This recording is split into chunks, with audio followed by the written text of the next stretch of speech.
Buenos dias. Hello, friends. Hello. Welcome back to What's in Queso's Cup. Shout out to Darcy for coming up with the name for these videos that I've been doing. For now, it's still wine, but definitely that's going to change, I'm sure. I've got my whole library of sparkling water to go through.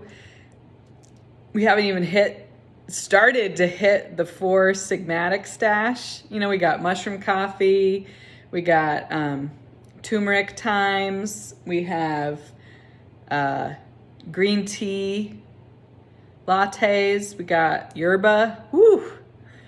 Yerba, that'll get you lit. Bone broth, you name it. There's a lot of things that could be in Queso's cup. Tonight, it's a great little wine that I picked up yesterday at the Cheese Iron in Scarborough. It's I'm a sucker for pink, so it's a dry rosé cava, some bubbles. Cheers to you, whatever you're drinking this evening. And speaking of names, so we have a name for these little videos that I've been doing. We are starting a podcast. I'm kind of partial to live like a yogi, but we're open to your suggestion. We were also thinking of Don't Be an A-hole as a podcast name because that would be a lot of what we're talking about. But then we thought that, that might be too offensive. We might offend more people than we already have. Anyway, tonight's topic is very near and dear, not to just my heart, but the heart of PPY. There is a book, which if you have not read, please stop listening to me and go read it. It's called The 4 Agreements. It's by Don Miguel Ruiz. And it will completely change your life if you read it and implement it.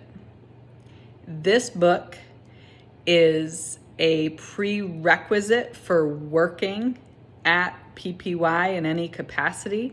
So everybody who is either a teacher or front desk staff, part of the hiring process is for them to read the book so that we can find out if we're compatible philosophically. We use it as a straight up blueprint for operating. So the 4 agreements, there's 4 of them. Don't take things personally. Don't make assumptions. Always do your best and be impeccable with your word. So each of those agreements are how we run the business, like in terms of the big picture, what we teach from, and it's also how we communicate with each other as a staff and how we strive to communicate with everybody in our life. Tonight, we are going to look at be impeccable with your word. They're all big. It's hard. I want to my inclination is to say this is a big one, but they're all big. I can't put this one on a pedestal to discount the others, but thankfully I don't need to do that because the world is made out of unlimited abundance, and that kind of judgment is an illusion. I was thinking a lot about this, I would say maybe last week or the week before that. There's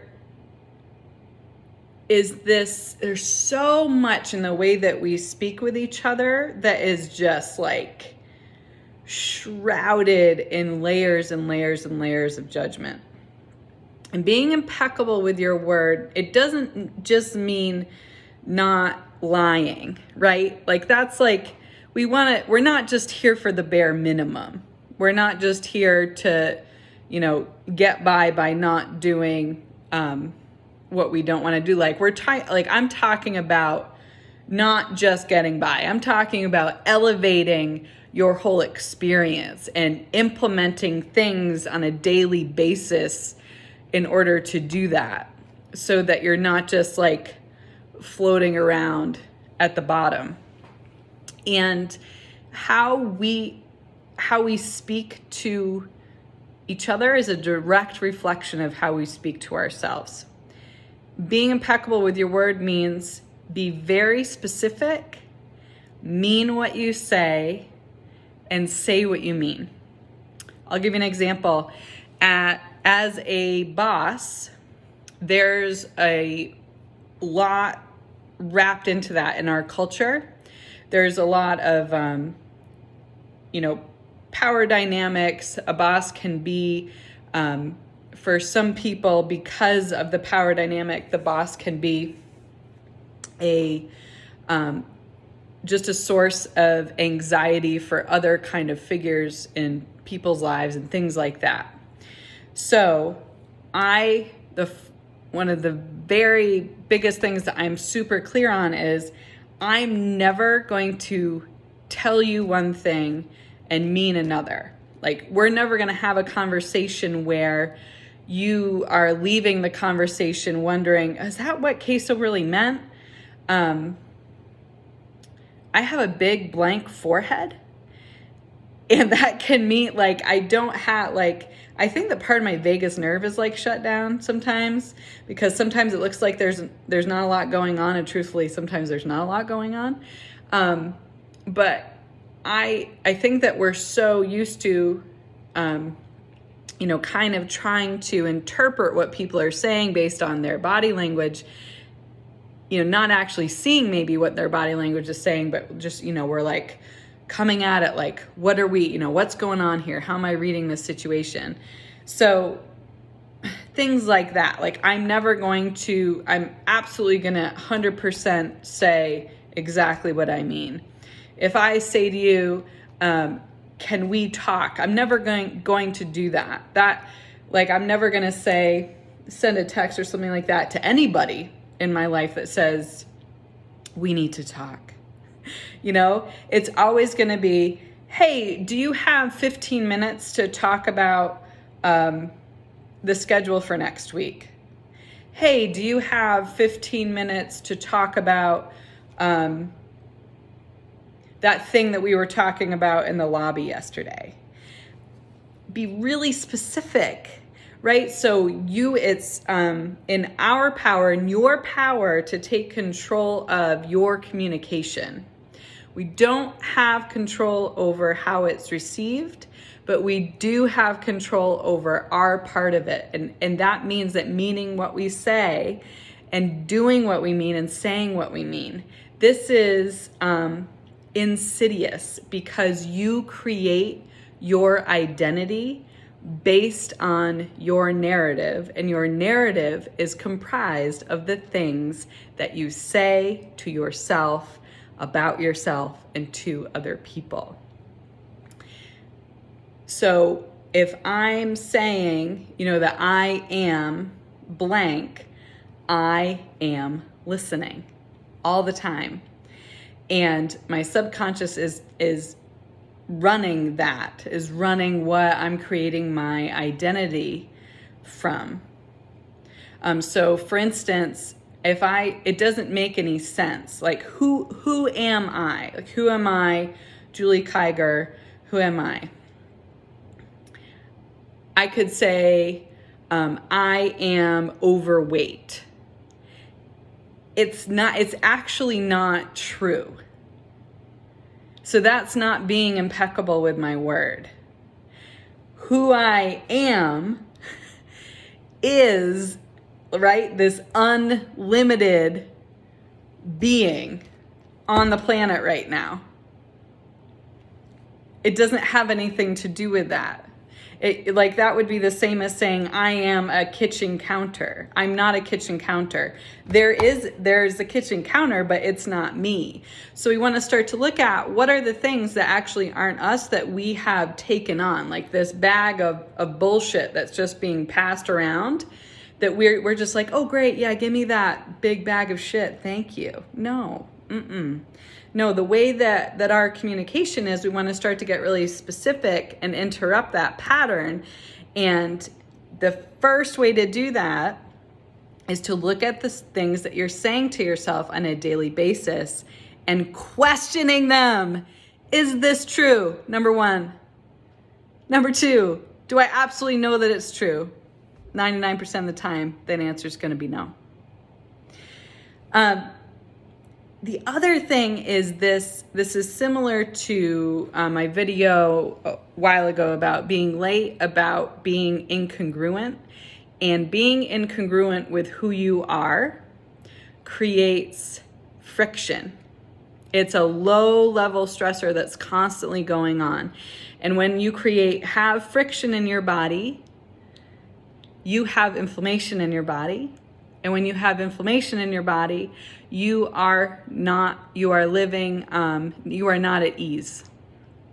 You are living with dis-ease when there's inflammation in your body, which is why it's so important to really get clear and look at what you're saying to yourself. This would be something like, I sign up. So, for instance, you can go any yoga studio, right? So pretty much everybody uses Mind Body. You go onto Mind Body, you say, I'm going to sign up for class. I'm going to sign up, I'm going to put my whole week. I'm going to sign up for every class I'm going to go to, and then I don't show up. So my word actually then doesn't mean anything. So it has so little value to me that I can't sign up for a class and then show up to the class. And I remember doing this all the time back in the day, my first year practicing. I would sit at my computer and I would log in every single class that I was going to go to, and then at the last minute I would cancel. So my word meant so little to me just going to a yoga class. So where else is that showing up? Because how we do anything is how we do everything. So where else is your word being so meaningless to you showing up? And my friends, the answer to that is in your bigger goals.